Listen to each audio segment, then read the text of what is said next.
Right now, more than 11,000 North Carolina convicts are off the grid, escaping the supervision of their probation and parole officers. And now a lawmaker is calling on authorities to explain why this is happening so the state can come up with solutions. This comes after our Nate Morabito discovered two of those absconders went missing and then, according to police, committed multiple murders. These men are no longer on the run now, but their time off the grid is a cautionary tale. One a retired judge doesn't want to see repeated. The victims don't have a voice anymore. Words hold power. Who's going to cry for them? But until those cries result in action, is anyone really listening? My cousin was killed a year ago. Mark Raley is the voice of so many area victims, including his cousin, murdered last year in a case that remains unsolved. It's crazy. Also unacceptable to the Mothers of Murdered Offspring Vigil Coordinator, another mystery. The whereabouts of more than 11,000 convicts under the supervision of the state. The state need to be held accountable. What's your initial reaction? Well, I think the numbers are pretty shocking. State Representative Marcia Morey is now calling for accountability too. They should be watched. We should be doing all we can to get them in compliance. The North Carolina lawmaker is a retired judge and sits on the House Appropriations, Justice, and Public Safety Committee.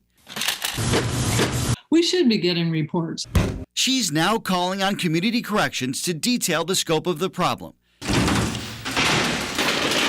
especially after we discovered two men turned high-profile fugitives escaped state parole and probation supervision and then allegedly committed murders in our area and elsewhere.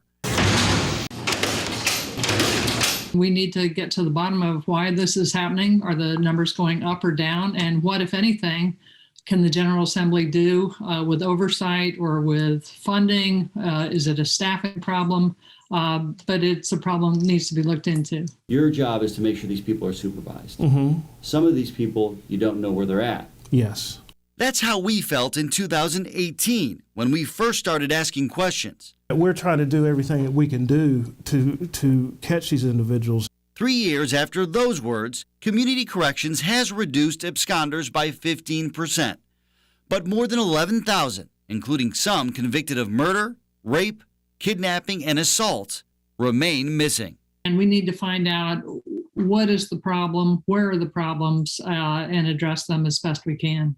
Community Corrections tells us probation and parole officers work tirelessly to encourage offenders to follow their court-ordered supervision agreements.